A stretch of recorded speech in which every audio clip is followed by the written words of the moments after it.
ಜೀನಾಗೆ ಸಂಪಾದಕತ್ವದಲ್ಲಿ ಜಿಎನ್ಎಸ್ news ಸಾಗರ ಸುತ್ತದ ಆಚೆ ಈಚೆ ಬುಧವಾರದ news ಅಪ್ಡೇಟ್ಗೆ ತಮಗೆ ಸ್ವಾಗತ.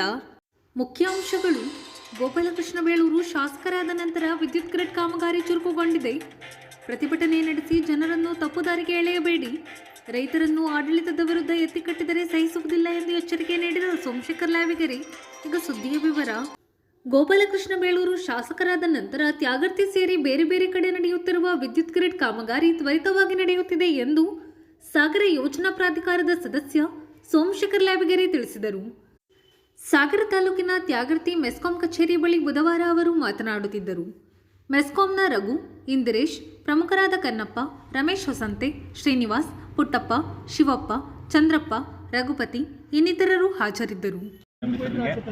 ಹಾಗೆಯೇ ಬಂದಿರತಕ್ಕಂಥ ಎಲ್ಲ ನಮ್ಮ ಸ್ನೇಹಿತರಿಗೂ, 3 ಪಂಚಾಯಿತಿಯ ರೈತರಿಗೂ ಸ್ವಾಗತವನ್ನು ಮಾಧ್ಯಮಗೋಷ್ಠಿಗೆ ಕೋರ್ತಾ, ನಿಮಗೆಲ್ಲರಿಗೂ ತಿಳಿದಿರೋ ಹಾಗೆ ಏನು 110 kV ನಾವು ಗ್ರಿಡ್ಡನ್ನು 2015-16ರಲ್ಲಿ ಕಾಗೋಡು ಸಾಹೇಬರು ಮಿನಿಸ್ಟರ್ ಆದಾಗ ಸ್ಯಾಂಕ್ಷನ್ ಆಗ್ತದೆ. ಅದಾದ ನಂತರ ಸ್ಥಳಾವಕಾಶದ ಅದಕ್ಕೆ ಎಲ್ಲಿ ಜಾಗವನ್ನು ನಿಗದಿ ಮಾಡಬೇಕು ಅನ್ನೋ ಇದರಲ್ಲಿ ಒಂದಿಷ್ಟು ಗೊಂದಲಗಳ ಸೃಷ್ಟಿ ಆಗ್ತವೆ. ಅದಾದ ನಂತರ ಲವಗೇರಿಯ ಸರ್ವೆ ನಂಬರು 42 ಅಂತ 42ರಲ್ಲಿ ಸ್ಥಳನ ನಿಗದಿ ಮಾಡ್ತಾರೆ. ನಿಗದಿ ಮಾಡಿದ ನಂತರ ಗ್ರಿಡ್ಡು ಶುರು ಆಗ್ತದೆ. ಅದು ಶುರು ಮಾಡಬೇಕಂತಾದಾಗ ಚುನಾವಣೆ ಬಂದ ನಂತರ 2018ರಲ್ಲಿ ಸರ್ಕಾರ ಚೇಂಜ್ ಆಗುತ್ತೆ. ಇಂಧನ ಸಚಿವರಾದ ಸುನೀಲ್ ಕುಮಾರ್ ಅವರು ಇಲ್ಲಿನ ಸ್ಥಳೀಯ ಶಾಸಕರು ಅವತ್ತು ಹಾಲಪ್ಪನವ್ರು ಇರ್ತಾರೆ, ಅವ್ರ ನೇತೃತ್ವದಲ್ಲಿ ಶುರು ಮಾಡ್ತಾರೆ. ಶುರು ಮಾಡಿ ಕಳೆದ 5 ವರ್ಷ ಮುಗಿದ ನಂತರ ಕೂಡ ಗ್ರಿಡ್ಡು ಕೆಲಸಗಳು ಶುರು ಆಗಲ್ಲ. ಈ ಭಾಗದ ರೈತರ ಹೋರಾಟ ಶುರು ಆಗುತ್ತೆ.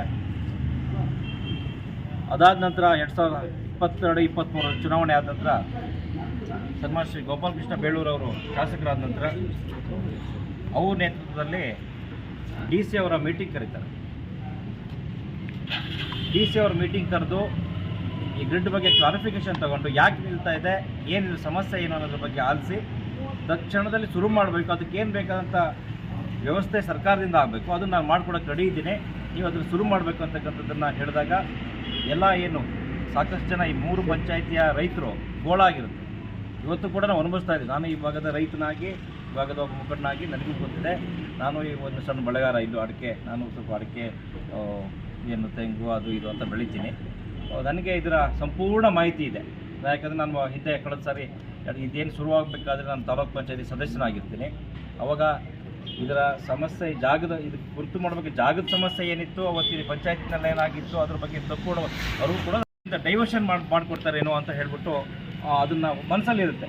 ಅದನ್ನು ಎನ್ಕ್ಯಾಶ್ ಮಾಡ್ಕೊಂಡಂಥ ಕೆಲವೊಬ್ಬರು, ನಾನು ಅದನ್ನು ಹೇಳ್ತೀನಿ, ಯಾಕಂದರೆ ಇವರ ಏನು KPTCL ಅವರು ಕಾಂಟ್ರಾಕ್ಟ್ ಕೊಟ್ಟಿರ್ತಾರೆ ಯಾರಿಗೆ, ಒಂದು ಕಂಪ್ನಿಗೆ, ಮಣಿಪಾಲ್ ಕಂಪ್ನಿಗೆ, ಮಣಿಪಾಲ್ ಇನ್ಫ್ರಾಸ್ಟ್ರಕ್ಚರ್ ಮಣಿಪಾಲ್ ಅಂತ ಯಾವುದೋ ಒಂದು ಕಂಪ್ನಿಗೆ ಕಾಂಟ್ರಾಕ್ಟ್ ಕೊಟ್ಟಿರ್ತಾರೆ. ಅವ್ರ ಕಾಂಟ್ರಾಕ್ಟರು ಏನು ಆ ಕೆಲಸಕ್ಕೆ ಯಾರನ್ನ ಅಜೈನ್ ಮಾಡಿರ್ತಾರೆ, JCB ಹುಡುಗರಾಗಲಿ, ಪಾಪ ಸಣ್ಣ ಸಣ್ಣ ಕಾರ್ಮಿಕರು ಎಲ್ಲೋ ಒಂದು ಏಜೆನ್ಸಿ ತಗೊಂಡು ಬಂದಿರ್ತಾರೆ, ಅವ್ರ ಮೇಲೆ ಹಲ್ಲೆ ಕೂಡ ಆಗುತ್ತೆ. ಅದು ಕಂಪ್ಲೇಂಟ್ ಮಾಡೋದಕ್ಕೆ ನಾವು ಇದೇ ಅನಂಪುರ ಸ್ಟೇಷನಲ್ಲೂ ಕೂಡ ನಾನು ಮಾತಾಡ್ತೀನಿ. ಶಾಸಕರು ಅದನ್ನು ಖುದ್ದಾಗಿ ಅವರೇ ಇನ್ಸ್ಟ್ರಕ್ಷನ್ ತೊಗೊಂಡ್ಬಿಟ್ಟು ಇದಾಗಲೇಬೇಕು, ಆದಷ್ಟು ಬೇಗ ಆಗಬೇಕು, ರೈತರು ಭಾಳ ಸಮಸ್ಯೆ ಆಗುತ್ತೆ ಅಂತ ಹೇಳ್ಬಿಟ್ಟು ಯಾರೇ ತಡೆದ್ರು ಅವ್ರ ಮೇಲೆ ಕೇಸ್ ಆಗಬೇಕು ಅಂತ ಹೇಳ್ಬಿಟ್ಟು ಶಾಸಕರು ತಾಕೀತು ಮಾಡ್ತಾರೆ. ಅವತ್ತು ಅವರು ಇಲ್ಲ ಮುಂದೆ ನಾವು ಮಾಡಲ್ಲ, ನಮ್ಮ ತಪ್ಪಾಗಿದೆ, ಎಲ್ಲೋ ಒಂದು ಜಮೀನು ಹೋಗುತ್ತೆ ಅಂತ ಮಾಡಿದ್ವಿ ಅಂತಕ್ಕಂಥದ್ದನ್ನು ಹೇಳ್ಕೊಂಡು ಆಯಿತು ಹೋಗಲಿ ಒಂದು ಸತಿ ಎಕ್ಸ್ಕ್ಯೂಸ್ ಕೊಡಿ, ರೈತರಿದ್ದಾರೆ ಅಂತ ಎಕ್ಸ್ಕ್ಯೂಸ್ ಕೊಡ್ತಾರೆ. ಆದರೆ ಪದೇ ಪದೇ ಒಂದು 2-3 ಜನ ಕಿಡಿಗೇಡಿಗಳಿದ್ದಾರೆ ಅಲ್ಲಿ. ಅವ್ರುಗಳು ಜನಗಳ ದಿಕ್ಕು ತಪ್ಪಿಸೋದು. ಅವ್ರು ಏನಂತ ಹೇಳ್ಬಿಟ್ಟಿದ್ದಾರೆ, ಈಗ ನಾವು ಕಿರಿಕ್ ಮಾಡಿಬಿಟ್ಟು ನಿಮ್ಗೊಂದಿಷ್ಟು ಟವರ್ನ ಡೈವರ್ಷನ್ ಮಾಡ್ತೀವಿ, ನಿಮ್ಮ ತೋಟದ ಮೇಲೆ ಬರೋಲ್ಲ, ನೀವು ನಮಗೆ ಸ್ವಲ್ಪ ಏನಾದರೂ ದುಡ್ಡು ಕೊಡಿ ಅಂತ ಹೇಳ್ಬಿಟ್ಟು ಅವ್ರ ಹತ್ರ ಅಡ್ವಾನ್ಸ್ ತೊಗೊಂಡಿದ್ದಾರೆ, ದುಡ್ಡು ತೊಗೊಂಡಿದ್ದಾರೆ ಅನ್ನೋ ವಿಷಯ ಇವತ್ತು ನಾನು ನಿನ್ನೆ ಮೊನ್ನೆಯಿಂದ ಬರ್ತಾ ಇದೆ.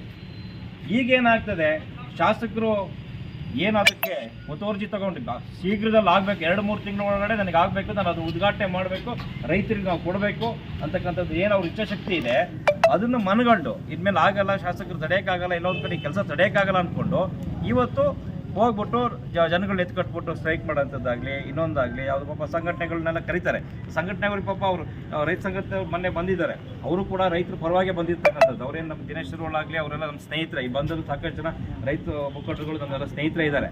ಅವರು ಕೂಡ ಬಂದಿರ್ತಕ್ಕಂಥದ್ದು ರೈತರಿಗೆ ಅನುಕೂಲ ಆಗಲಿ ಅಂತಲೇ. ಆದರೆ ಅವ್ರನ್ನೂ ಕೂಡ ದಿಕ್ಕು ತಪ್ಪಿಸ್ತಾರೆ ಇವರು. 500 ಎಕರೆ ತೋಟ ಹೋಗುತ್ತೆ ಅಂತ ಹೇಳ್ತಾರೆ. ಇಡೀ ನಮ್ಮ ಹೋಬಳಿನಲ್ಲಿ ಆಲ್ಮೋಸ್ಟ್ ಈ 3 ಪಂಚಾಯತ್ನ 500 ಎಕರೆ ತೋಟನೇ ಇಲ್ಲ. ನಿಮಗೆ ಗೊತ್ತಿಲ್ಲ, ಮಾಧ್ಯಮ ಗೊತ್ತಿರಂಗೆ 500 ಎಕರೆ ಬರೀ ಏನು ಲೈನ್ ಕೆಳಗಡೆ ಹೋಗುತ್ತೆ ಅನ್ನೋಂಗಿದ್ರೆ ಎಷ್ಟು ಮಟ್ಟಕ್ಕೆ ಇವರು ಮ್ಯಾನಿಪುಲೇಟ್ ಮಾಡ್ತಾರೆ ವಿಷಯನ ಅಂತಕ್ಕಂಥದ್ದನ್ನು ನಾವು ಯೋಚನೆ ಮಾಡಬೇಕಾಗುತ್ತೆ.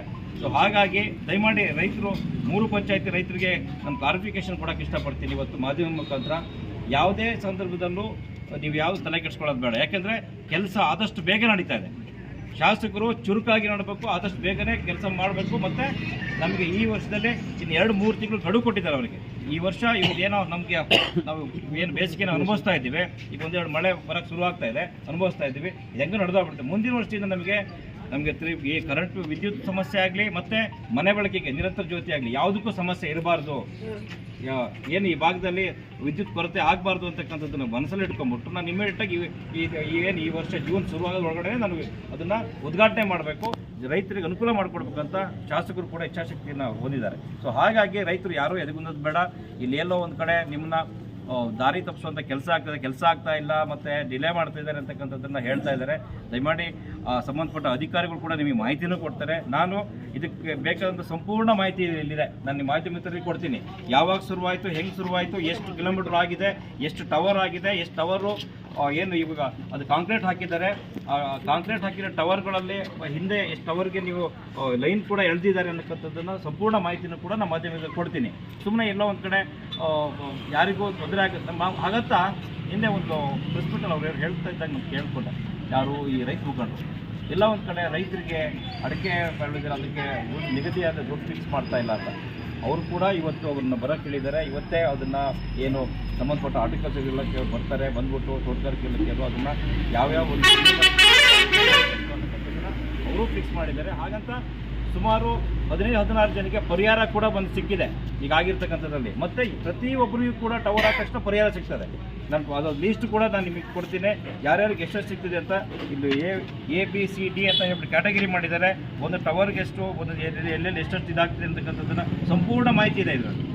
ಬೇಗ ವಿದ್ಯುತ್ ಸಮಸ್ಯೆ ಬಗೆಹರಿಸ್ತಾರೆ. ಸೊ ಹಾಗಾಗಿ ಇದು ಮಾಡಲಿ, ಯಾರು ಬೇಕಾದ್ರೂ ಸ್ಟ್ರೈಕ್ ಮಾಡಲಿ ಮತ್ತು ಇದ್ರ ಬಗ್ಗೆ ಹೋರಾಟ ಮಾಡಲಿ. ನಾನು ಅದ್ರ ಬಗ್ಗೆ ನಾನು ಸ್ವಾಗತ ಇದೆ. ನಾವು ಕೂಡ ನಿಮ್ಮ ಹೋರಾಟಕ್ಕೆ ನಾವು ಸ್ಪಂದಿಸ್ತೀವಿ, ನಿಮ್ಮ ಜೊತೆಗೆ ನಾವು ಇದ್ದೀವಿ. ಹಾಗಂತ ಎಲ್ಲ ಒಂದು ಕಡೆ ಕೆಲಸ ನಿಲ್ಲಿಸೋದ್ರ ಬಗ್ಗೆ ಯಾರೂ ಯೋಚನೆ ಮಾಡಬೇಡಿ, ಅವ್ರಿಗೆ ಯಾರಿಗೂ ತೊಂದರೆ ಕೊಡಬೇಡಿ. ದಯಮಾಡಿ ನಿಮಗೆ ಈ ಮಾಧ್ಯಮ ಮುಖಾಂತರ ನಾನು ಕೇಳ್ಕೊತೀನಿ, ಈ ಭಾಗದ ರೈತನಾಗಿ, ಒಬ್ಬ ರೈತ ಮುಖಂಡನಾಗಿ ಮತ್ತು ಈ ಭಾಗದ ಮಗನಾಗಿ ನಾನು ಕೇಳ್ಕೊತೀನಿ. ದಯಮಾಡಿ ಆ ಸಮಸ್ಯೆ ನನಗೂ ಇದೆ, ನನ್ನ ತೋಟಕ್ಕೂ ಸಮಸ್ಯೆ ಇದೆ. ದಯಮಾಡಿ ಯಾರೂ ಕೆಲಸ ನಿಲ್ಲಿಸೋಂಥ ವ್ಯವಸ್ಥೆಗೆ ಹೋಗಬೇಡಿ. ಹಾಗಾದರೆ ಯಾರಾದರೂ ಕೆಲಸ ನಿಲ್ಲಿಸ್ತೀವಿ ಅಂತ ಅಂದರೆ ನಾವು ಇಡೀ 3 ಪಂಚಾಯಿತಿಯ ಏನು ರೈತರುಗಳಿದ್ದೀವಿ ಪಕ್ಷಾತೀತವಾಗಿ ಬಂದ್ಬಿಟ್ಟು ನಾವು ನಿಮ್ಮ ಮನೆಗೆ ಬರಬೇಕಾಗ್ತದೆ. ಅದರಲ್ಲೇನು 2 ಮಾತಿಲ್ಲ. ಈ ವಾರನೂ ಬೇಕಾದ್ರೂ ನಾನು ಮಾಡ್ತೀನಿ ಮಾಧ್ಯಮ ಮುಖಾಂತರ. ಯಾರು ಕೆಲಸ ನಿಲ್ಲಿಸೋದಕ್ಕೆ ಹೋಗ್ತೀರಿ ನೀವು ಆ ಭಾಗದಂತರು, ನಿಮಗೆ ಹೋರಾಡೋದಕ್ಕೆ ಸಾಕಷ್ಟು ಅವಕಾಶಗಳಿದೆ. ಕೋರ್ಟ್ ಇದೆ, ಇವತ್ತು ನ್ಯಾಯ ಗೆಲ್ಲಬೇಕಾದ್ರೂ ನೀವು ಹೋಗ್ಬೋದು. DC ಕಚೇರಿ ಇದೆ, AC ಕಚೇರಿ, ಇವು ಸಾಕಷ್ಟು ಇಲಾಖೆಗಳಿದೆ. ನೀವು ಅಲ್ಲಿ ಹೋಗ್ಬಿಟ್ಟು ನ್ಯಾಯ ಕೇಳಿ, ನೀವು ಯಾರು ಬೇಡ ಅಂತ ಹೇಳಲ್ಲ. ದಯಮಾಡಿ ಅದನ್ನು ಬಿಟ್ಬಿಟ್ಟು ಅನ್ಯ ಮಾರ್ಗವಾಗಿ ಯಾರೋ ಕೆಲಸ ಮಾಡ್ತಾ ಇರ್ತಾನೆ ಬಡಪಾಯಿ, ಅವನ ಮೇಲೆ ಹಲ್ಲೆ ಮಾಡ್ತಕ್ಕಂಥದ್ದು, ಇದನ್ನು ಯಾರೂ ನಾವು ಸಹಿಸಲ್ಲ. ನಮಗೆ ವಿದ್ಯುತ್ ಸಂಪರ್ಕ ಆದಷ್ಟು ಬೇಗ ತುರ್ತಾಗಿ ಆಗಬೇಕಾಗಿದೆ. ದಯಮಾಡಿ ನೀವು ತೊಂದರೆ ಕೊಟ್ರಿ ಅಂದರೆ ನಾವು ಕೂಡ ನಿಮ್ಮ ಮನೆ ಬಾಗಿಲಿಗೆ ಬಂದ್ಬಿಟ್ಟು ನಿಮಗೂ ಕೂಡ ತೊಂದರೆ ಕೊಡೋಕ್ಕೆ ನಾವೇ ರೆಡಿ ಇದ್ದೀವಿ ಅಂತಕ್ಕಂಥ ಮಾತನ್ನು ಇದನ್ನು ಈ ಮಾತು. ಇದು ಬುಧವಾರದ ಸಮಗ್ರ ಸುದ್ದಿ. ನಿರಂತರ ಸುದ್ದಿಗಾಗಿ ನೋಡ್ತಾ ಇರಿ GNS ನ್ಯೂಸ್. ನಮಸ್ಕಾರ.